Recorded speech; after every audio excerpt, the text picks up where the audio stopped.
Buen día, David. Vamos a hablar con David de forma telefónica para no tener problemas. Hola, David. Le saluda Rubén Atahuichi. ¿Cómo está? ¿Cómo está, Rubén? Y bueno, un saludo cordial a todos los hermanos y hermanas que nos escuchan. Nuestras excusas, no hemos podido contactarnos vía Zoom, pero dispuestos a escucharlo.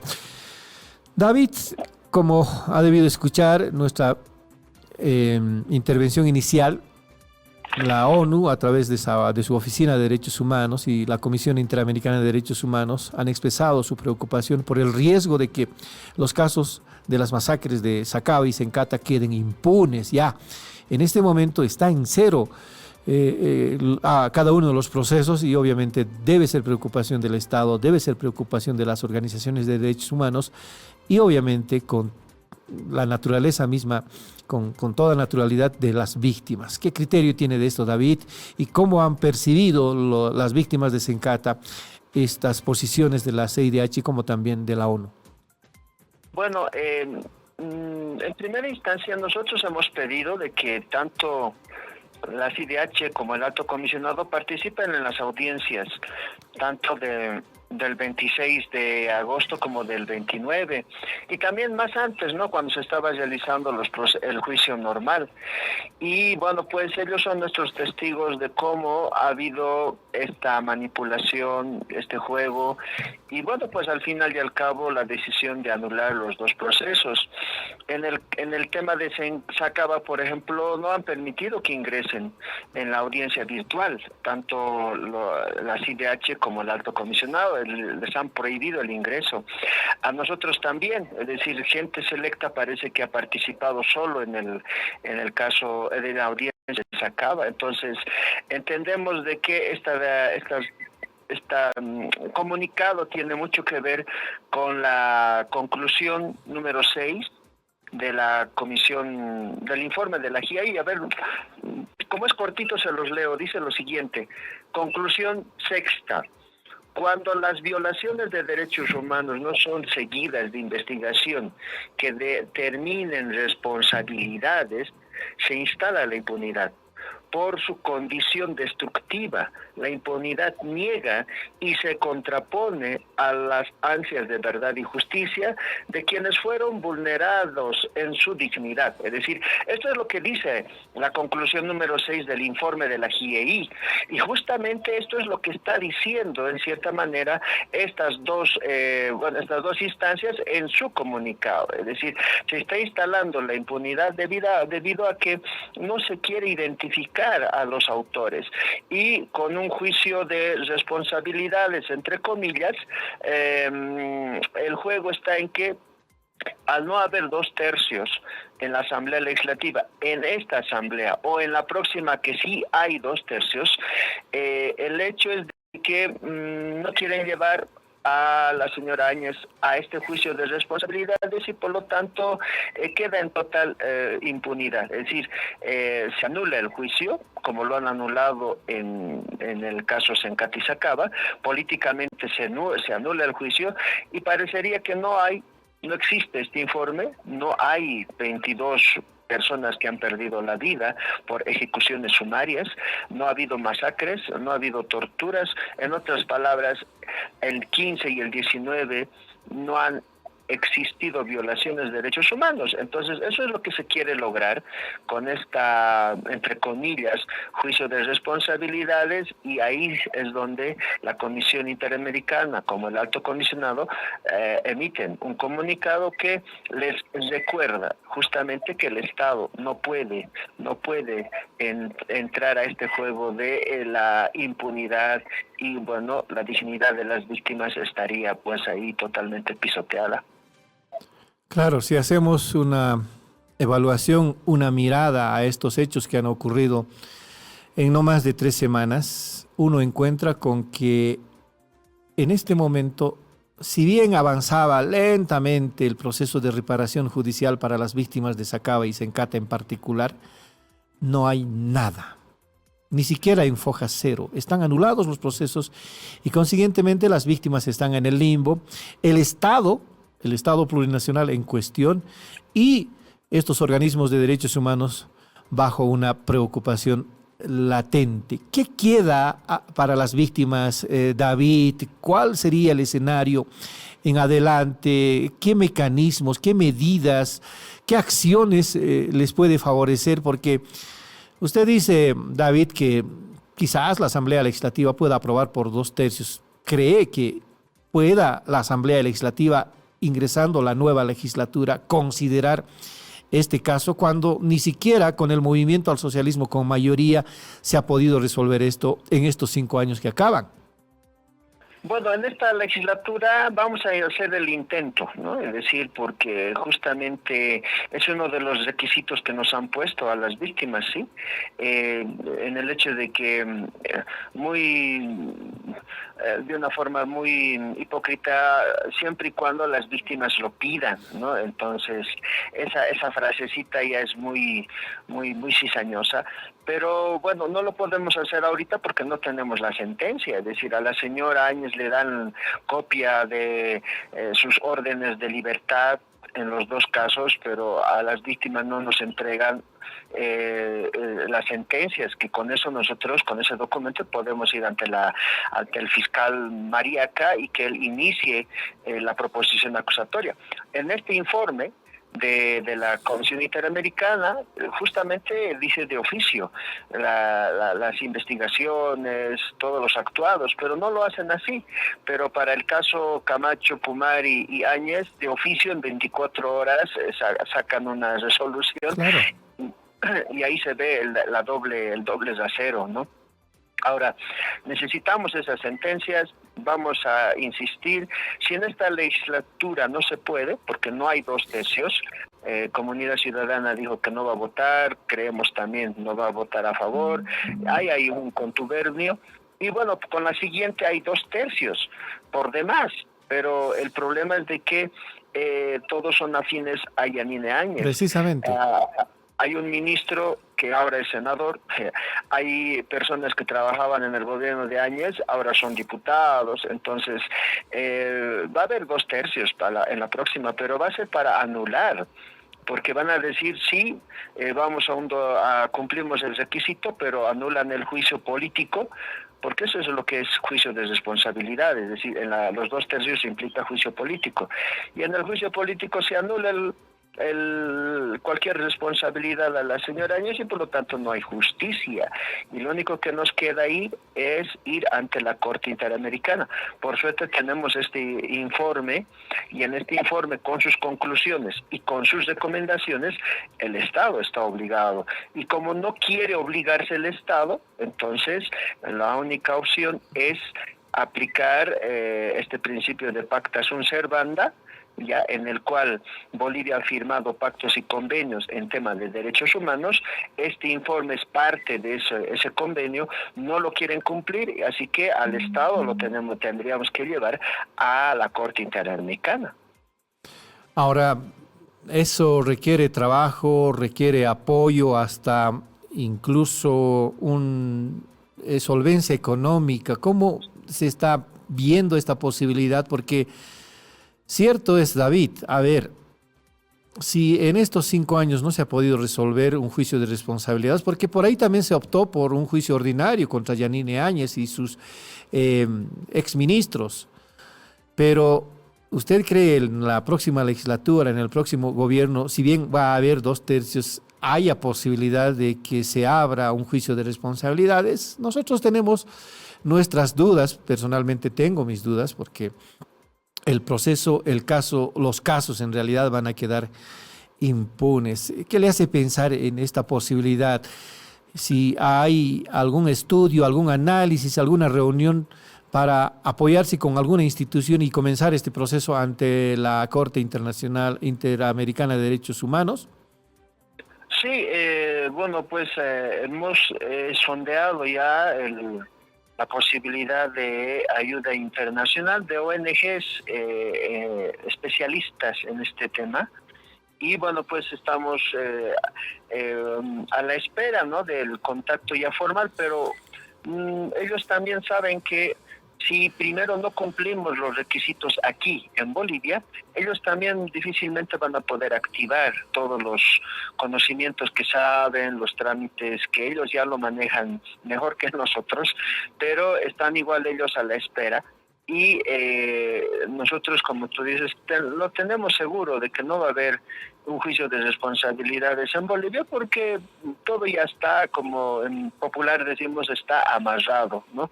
Simplemente es cumplir la formalidad y liberarse de toda culpa. Los que están más felices, aparte de Áñez, López, Murillo, son pues los comandantes, ¿no? Es decir, resulta que ellos nunca, comandantes del ejército y de la policía, pues resulta que ellos nunca han ordenado nada. Es decir, son tan santitos de que no sabían qué es lo que ha pasado ese día. Muchos ni siquiera saben qué pasó el día 15 o el 19, totalmente desinformados. Pero para otras acciones lo saben todo, por algo son comandantes.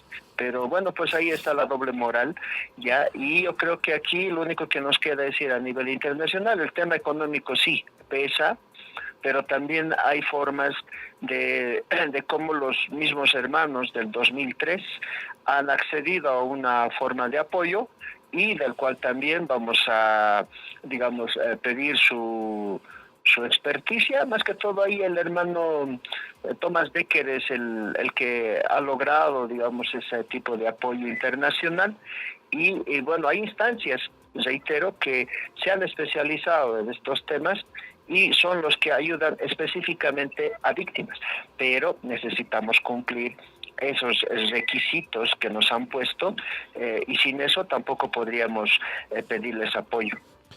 Resumiendo, cumplir esos requisitos significa de que en el país se agoten todas las posibilidades de un proceso y en caso de que fracasen, ese es el requisito que tendría que utilizar el equipo de las víctimas, los abogados, las instituciones y organizaciones que apoyan esto. Todavía hay que esperar, David, si bien dice David que en esta legislatura que acaba el 8 de noviembre no hay muchas posibilidades, para la siguiente pudiera haber posibilidades solamente de poner en agenda el tema y resolverse con 2/3 más bien el no proceso contra Yanine Áñez, sus exministros de gobierno, como también de defensa y otros comandantes, tanto de la policía como de las Fuerzas Armadas. Así que, David. Sí, va a ser paradójico, ¿no? Porque si esto pasa a la siguiente legislatura, ¿quiénes tienen que firmar el documento de la Asamblea Legislativa rechazando justicia a las víctimas? Por un lado son el presidente de la Asamblea Legislativa, puede ser el señor que le dicen JT o puede ser Lara, ¿ya? Y el presidente de senadores y el presidente de diputados. Y entonces va a recaer en quien caiga, bueno, sea elegido presidente, ¿no? Entonces, la bancada que gane, entonces va, o más que todo el grupo que gane, entonces va a tener que firmar. Y eso es pues una requisito, ¿no? Es decir, no solamente firman diputados, es decir, aquí son personas y hay una obligación de Estado, ¿no? Entonces justamente vamos a presionar y este informe de la GIEI no queda ahí porque tiene que cumplirse y si el Estado no quiere cumplir, entonces vamos por dos caminos. Uno, el incumplimiento del informe de la GIEI del 17 de agosto del 2021 y el otro es el no acceso a la justicia referente a las víctimas. Entonces tenemos ahí dos vertientes para poder trabajar. No es que ahí se queda, ¿no? Por eso el informe el comunicado ha sido tan contundente que les está haciendo recuerdo al gobierno, al Estado, ¿no? Entonces justamente las víctimas vamos a aplicar también lo que está en las recomendaciones y en las conclusiones del informe que me he puesto a leer justamente la conclusión número 6. A ver, vamos a leer el documento en parte, si bien digamos expresa su preocupación porque pudieran quedar estos dos procesos, especialmente en la impunidad, dice parte del documento emitido la semana pasada por la ONU. A su vez, estas decisiones judiciales evidencian un serio obstáculo al deber estatal de implementar las recomendaciones de organismos nacionales e internacionales de los derechos humanos, Ello incluye las recomendaciones del Grupo Interdisciplinario de Expertos Independientes para Bolivia, GIEI, que han sido acompañadas por la CIDH a través de la mesa de seguimiento a las recomendaciones de dicho informe, así como los contenidos en el informe que elaboró una misión de la ONU de Derechos Humanos. En 2019, el GIEI, a solicitud del Estado boliviano, recopiló información sobre diversas violaciones de derechos humanos e incluyó en su informe final las investigaciones referidas a las masacres de Sacaba y Sencata. El informe reportó al menos 20 personas fallecidas y numerosas heridas como resultado del uso excesivo de la fuerza en operativos conjuntos de policías y militares. Con esto termino. El GIEI concluyó en su informe final que es fundamental que las víctimas y sus familiares tengan acceso a la justicia de manera oportuna, justa y eficaz. También señaló que debe existir una voluntad real del Estado de combatir la impunidad y garantizar las condiciones adecuadas para que el sistema de administración de justicia pueda realizar sus labores en conformidad con los estándares de independencia, credibilidad, transparencia y objetividad. Hemos leído nosotros el comunicado de la ONU, como también de la CIDH, emitido el 12 de septiembre, a propósito de estas anulaciones, sendas anulaciones de los procesos de Sacaba y Sencata por parte de jueces, tanto del Alto como de Sacaba, así en resoluciones express. Eso es lo que llama la atención, y en esto dice David de que en 24 horas ya les comunicaban a los presuntos acusados de las resoluciones, pero nada contra las víctimas. Ahora, David, si hacemos un análisis en sentido de por qué políticamente no avanzaría estos procesos, hay pues intereses encontrados. Por decir, Jorge Quiroga tiene una bancada en la Asamblea Legislativa, si bien la segunda bancada mayoritaria, pero puede tener incidencia en las decisiones y a la hora de encontrar 2/3 para cualquier determinación. Jorge Quiroga fue uno de los principales impulsores de la ruptura constitucional en 2019. Ustedes saben, él se ha reunido con dirigentes políticos que no tenían representación legislativa en la Universidad Católica. Él ha sido representante de Yanine Áñez ante la comunidad internacional para precisamente mostrar que la llegada al poder de Yanine Áñez fue constitucional, entre comillas. Él fue parte importante en la salida de Evo Morales, él lo ha admitido.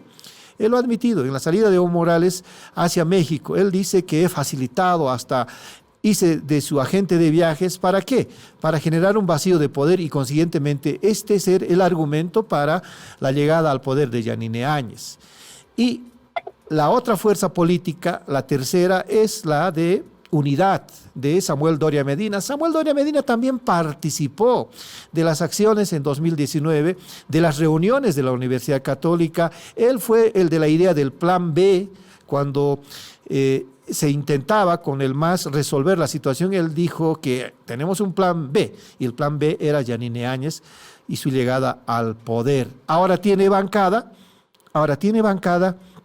y seguramente va a impedir su bancada de que el proceso avance. Además, Samuel Doria Medina ha sido candidato a la vicepresidencia de Yanine Áñez en su candidatura fallida de 2020. Hay intereses encontrados. Ahora, ¿qué pasa con Rodrigo Paz, que tiene la primera fuerza representativa en la Asamblea Legislativa?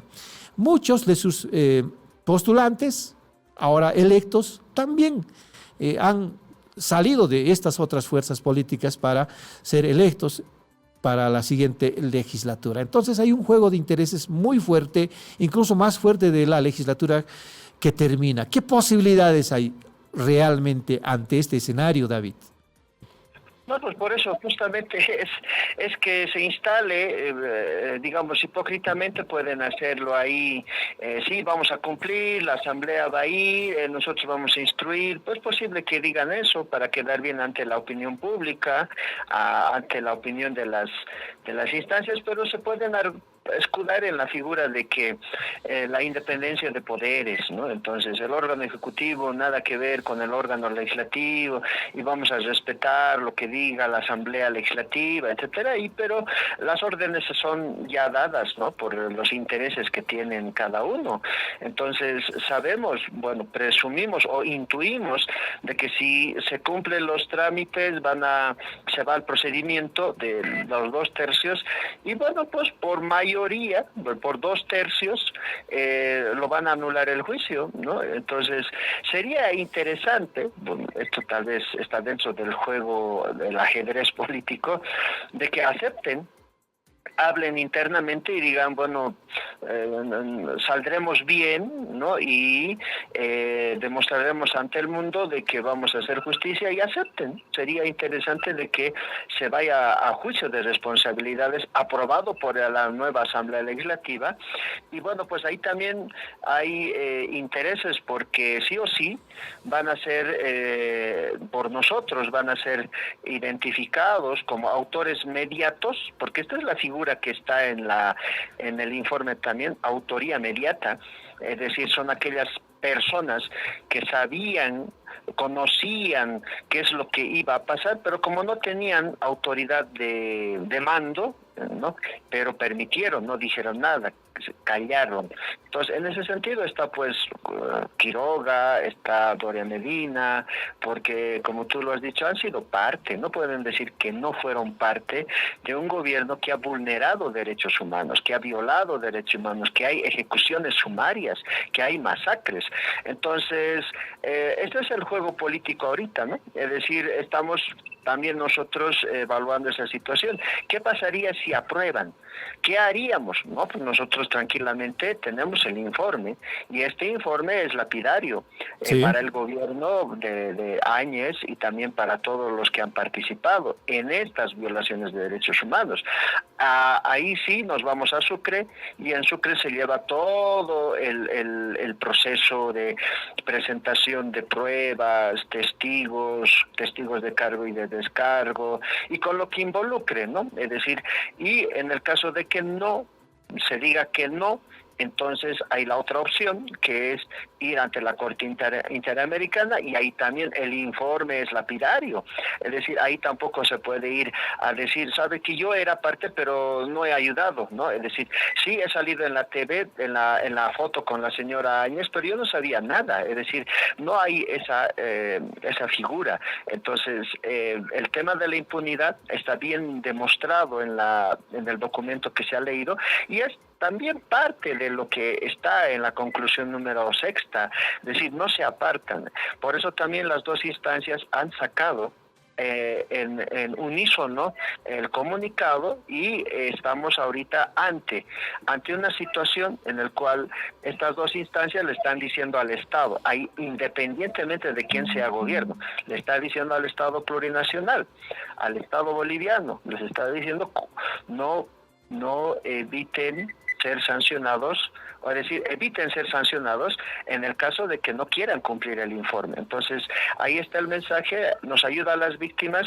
y bueno, pues vamos a tener que esperar, no vamos a esperar, sino vamos a molestar para que este trámite se cumpla, y después no nos digan, bueno, nosotros en la justicia hemos instruido, pero las víctimas no han querido, porque justamente ese es el juego de la resolución judicial, ¿no? Siempre y cuando las víctimas lo pidan, ahí está el juego. Entonces, siempre y cuando nosotros queremos, pero resulta que no nos entregan copia de las sentencias. Entonces, ahí también se nota como la doble moral, la doble ética, ya el engaño está de por medio, y bueno, a nosotros solamente nos toca seguir exigiendo, porque esa es nuestra función ahora. Así es. Ojalá que haya siquiera consideración del caso en la Asamblea Legislativa que termina su gestión el 8 de noviembre, porque quieran o no, el caso Sacaba y Sencata va a ser una papa caliente para la próxima legislatura, si es que no se hace nada ahora, y si es que se hace también, porque no creo que esta legislatura tenga que resolver la demanda de juicio de responsabilidades contra Yanine Áñez, sino la próxima Asamblea Legislativa. Al solamente ingresar en agenda del Congreso o de la Asamblea Legislativa próxima, ya va a ser un hecho noticioso, un hecho fundamental, más allá de que las consideraciones favorezcan o no a la intención.